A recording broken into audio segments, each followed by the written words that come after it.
Uncle Jameel ने मेरी छोटी सी नदी में करना चाहा, मगर मैं अपने घर की सबसे बड़ी बेटी थी। अम्मी सब्जी लेने मुझे ही भेजती थी, लेकिन मेरी उम्र सिर्फ 15 साल थी। जवान तो मैं हो गई थी, लेकिन मुझे इस खेल का पता नहीं था कि कैसे करते हैं। जमील अंकल मुझे रोज़ाना फ्री सब्जी देते और सब्जी के पैसों की मैं रोज़ाना फ्रूट चाट खा लेती और सब्जी लेकर घर आ जाती। जब पहली बार जमील अंकल ने मेरे साथ वो काम किया तो मेरा नक्शा ही बिगाड़ दिया। बदन पर जगह जगह निशान डाल दिए। मैं 15 साल की जवान लड़की हूँ, लेकिन मेरा जहन बच्चों वाला ही है। मैं बच्चों वाला खेल ही खेलना चाहती हूँ। बड़े वाले खेल का मुझे ज़रा भी कुछ मालूम नहीं। अम्मी ने मुझे 200 रुपये दिए और कहा, नाजिया सब्ज़ी ले आओ। मैं बिना दुपट्टे के ही घर से निकल पड़ी। जिस दुकान से अम्मी सब्ज़ी ले जाती थी वो दुकान बंद थी। मैं दूसरी दुकान पर चली आई। जमील अंकल सामने ही खड़े थे। मैं सब्ज़ी वाली दुकान पर खड़ी होकर सामने फ्रूट चाट वाले को देखने लगी। मुझे फ्रूट चाट खाने का बहुत मन करता, लेकिन अम्मी ने पैसे ही नहीं दिए थे। क्या लेना है प्यारी लड़की? जमील अंकल ने मुझे प्यार से पूछा। 100 की भिंडी दे दें अंकल, और बाकी के प्याज टमाटर। मैंने अंकल की तरफ पैसे बढ़ाते हुए कहा। मेरी नज़रें फ्रूट चाट वाले की तरफ ही थी। जमील अंकल ने मेरे बाजू पर नरमी से अपना हाथ चलाया तो मैं घबरा गई और डरी नज़रों से उन्हें देखने लगी। तुम्हें फ्रूट चाट खानी है? जमील अंकल ने मेरा हाथ पकड़कर कहा। हाँ, मैंने फ़ौरन कहा। ये लो सब्ज़ी के पैसे वापस और फ्रूट चाट खा लो। जमील अंकल ने पैसे मुझे फ़ौरन वापस कर दिए। मुझे हैरत होने लगी। उन्होंने ऐसा क्यों किया है? इधर अंदर आना 2 मिनट। अंकल ने मुझे अंदर आने का कहा। मैं घूम कर उनके पास आई। उन्होंने मेरा हाथ पकड़कर मुझे ज़मीन पर बिठाया और मेरे संगतरों पर नरमी से दबाने लगे। पहले मुझे अजीब सा लगा, मगर वो जब संतरे उन्होंने खाना शुरू किए तो मुझे अच्छा लगा। मैं शर्मा कर वहाँ से भागी और फ्रूट चाट वाली दुकान पर चली आई और पेट भरकर चाट खाकर वापस चली गई। मेरे जहन में जमील अंकल घूमने लगे। मेरे साथ पहली बार ऐसा हुआ था। अम्मी ने सब्ज़ी बनाई और मुझसे पूछने लगी, गुड़िया आज सब्ज़ी कहाँ से लाई हो? कम लग रही है। वहीं से लाई हूँ जहाँ से लाती हूँ। मैंने अम्मी से झूठ बोल दिया। उन्हें नहीं बताया कि मैं नई दुकान से लाई हूँ। वो कुछ ना बोली। मेरी बात बन गई। अगले दिन मैं स्कूल चली गई। हर शाम को अम्मी मुझसे सब्ज़ी मंगवाया करती थी, क्योंकि मैं सब बहन भाइयों में समझदार थी, पैसे गंवाती नहीं थी। मैं खुशी खुशी सब्ज़ी लेने चली गई। मैं जमील अंकल को देखकर मुस्कुराई और दिल में दवा करने लगी, आज फिर जमील अंकल मुझसे पैसे ना ले। अंकल तोरी दे दो। आज मैंने अंकल की तरफ पैसे बढ़ाए। वो मुस्कुराए और पैसे लेने से इनकार कर दिया। तुम इन पैसों का फ्रूट चाट खा लेना और बदले में मुझे कुछ छोड़ दे दो। अंकल ने मेरा हाथ पकड़ कर कहा। मैं अंदर उनके पास चली आई और बोली, क्या चाहिए? अंकल आपको? मेरे पास तो कुछ नहीं। तुम्हारे पास बहुत अनमोल ख़जाना है। तुम उस पर्दे के पीछे आओ, मैं आता हूँ। जब अंकल ने मुझसे इतना कहा, मैं भी पर्दे के पीछे चली आई, ये जानने के लिए कि मेरे पास कौन सा अनमोल ख़जाना है। 5 मिनट बाद जमील अंकल मेरे पास आए। मैं उन्हें देखकर मुस्कुराई। मुझे मालूम नहीं था वो क्या करने वाले हैं। मैं खामोशी से देख रही थी कि अंकल ने मुझे ज़मीन पर लेटा दिया और झट से खुद मेरे ऊपर आ गए और मेरी नदी में दाखिल कर दिया। मैं दर्द से चिल्लाई, क्योंकि मेरा पहला तजर्बा था, और वो भी बिना जाने। अंकल ने मेरी चीख दबाने के लिए मेरे चेहरे पर हाथ रख दिया। कुछ देर मुझे अजियत महसूस हुई, मगर फिर राहत भी मिलने लगी। मुझे मालूम नहीं था कि ऐसा सुकून भी मिलता है। ये सब करने के दौरान अंकल मेरे साथ आधे घंटे तक करते रही। उसके बाद अंकल ने मुझे छोड़ा। मेरा सांस रुका हुआ था। मैंने अंकल से पूछा, यह आपने क्या किया है मेरे साथ? अंकल जमील ने मेरी नदी पर हाथ रख कर कहा, ये लड़के लड़की के दरमियान में खेल होता है, इसका जिक्र किसी से मत करना। जमील अंकल मेरे सामने थे। मेरी नज़र उनके हथियार पर पड़ी। उनका इतना बड़ा देखकर मेरा मुंह हैरत से खुले का खुला रह गया।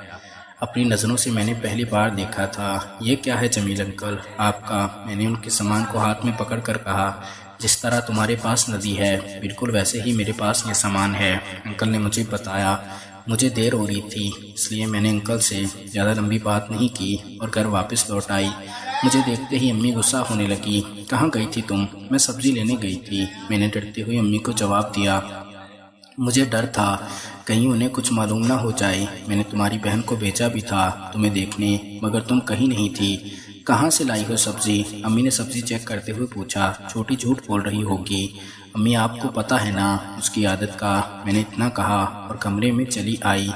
आज मैंने फ्रूट चाट नहीं खाया था, क्योंकि मुझे अंकल के साथ खेल में काफ़ी टाइम लग गया था। मैंने कमरे में आकर पैसे छुपा दिए और अगले दिन स्कूल जाने से पहले फ्रूट चाट खा ली और जाते हुए खाने लगी। मैं शाम होने का इंतज़ार करने लगी। मुझे जमील अंकल से मिलना था। कल शाम वाला खेल मुझे याद आ रहा था। मैं स्कूल से वापस आई और खाना खाया। अभी दिन के 3 ही हुए थे। मैं अम्मी के पास आई और कहने लगी, अम्मी मुझे पैसे दे, मैं सब्ज़ी ले आती हूँ। अम्मी ने खुद ही आज अम्मी से पैसे मांगे। आज सब्ज़ी नहीं बनाएंगे, मेरा दिल कर रहा है गोश्त बनाऊँ, इसलिए गोश्त ले आना और जल्दी वापस आना। अम्मी ने मुझे ताकीद करते हुए कहा और गोश्त के लिए पैसे दिए। मैं उदास होकर गोश्त लेने चली गई। आज ना ही मुझे फ्रूट चाट खाने को मिलने वाला था और ना ही अंकल के साथ खेल खेलने को मिलने वाला था। मैंने अम्मी को गोश्त दिया और सब्जी वाली दुकान की तरफ आई। जब आई तो देखा अंकल की दुकान बंद है। मैं उदास होकर घर वापस आ गई। हमारे घर में सिर्फ 2 ही कमरे थे। हम 5 बहन भाई एक ही कमरे में सोया करते थे और अम्मी अब्बू एक कमरे में बहन भाई खेल रहे थे। मैं तुम्हारे ताया के घर जा रही हूँ, कुछ देर तक आ जाऊँगी, अपने बहन भाइयों का देखती रहना। मेरा आज अंकल जमील से कबड्डी खेलने का बहुत मन कर रहा था। अम्मी के जाने के बाद जब मैं किचन में आई तो मेरी नज़र नीचे पड़े खीरे पर पड़ गई, क्योंकि अंकल का सामान खीरे जैसा ही था। इसलिए मैंने वो खीरा उठाया और जल्दी से अम्मी के कमरे में जाकर दरवाज़ा बंद किया और खीरे को अंकल जमील का सामान समझकर उसे अपनी नदी की सैर करवाने लगी। कुछ देर बाद मुझे सुकून मिला और फिर मैंने खीरा फेंक दिया। अम्मी घर वापस आई तो तौबा तौबा करने लगी। क्या हुआ अम्मी, आप तौबा क्यों कर रही हो? सामने जो सब्जी वाली दुकान नहीं खुली थी, उसके मालिक इस मोहल्ले वालों ने बहुत मारा है। एक बच्चे के साथ गलत हरकत कर रहे थे। तुम तो नहीं जाती ना उस दुकान पर? अम्मी मुझे बताते हुए बोली। मैं घबरा गई। नहीं अम्मी, मैं तो पुरानी दुकान से ही लाती हूँ सब्जी। मैंने बताने से साफ इनकार कर दिया। अम्मी अपने कमरे में चली आई। मुझे दुख होने लगा अंकल पर। वो मेरे साथ तो सही, लेकिन बाकी लड़कियों के साथ भी ऐसा ही करते थे। मुझे आदत भी हो गई थी, लेकिन मैंने उस पर ज़्यादा ध्यान नहीं दिया था। 2 दिन मुझे नॉर्मल गुजरे, मगर तीसरे दिन मुझे बेकरारी होने लगी सामान लेने की। वो तो अब मिल नहीं सकता था, इसलिए खीरे से काम चलाने लगी। मेरे पास पुराने 200 रुपये मौजूद थे। मैं सुबह के वक्त फ्रूट चाट लेने लगी। स्कूल जाने से पहले वो भी तैयार ही कर रहा था। मैंने कहा, मुझे 200 का फ्रूट चाट दे दो।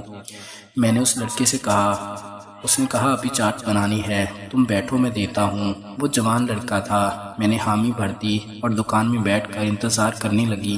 कुछ देर बाद मैंने चाट खाया और जब पैसे देने लगी तो याद आया, पैसे घर भूल आई हूँ। ये बात मैंने उस लड़के को बताई। वो पहले खामोश हो गया, फिर खामोशी से मुझे अपना सामान दिखाया और कहा, अगर इस पर बैठ जाओगी तो हर दिन फ्री में चाट दे दिया करूँगा। उसका सामान जमील अंकल से भी ज़्यादा बड़ा था। मैंने फ़ौरन हामी भर दी और फिर उसके साथ सुकून लेने लगी। अब हर दिन ही हम ऐसा किया करते थे। नाजरीन, अगर आपको कहानी पसंद आई हो तो वीडियो को लाइक कर दें। शुक्रिया।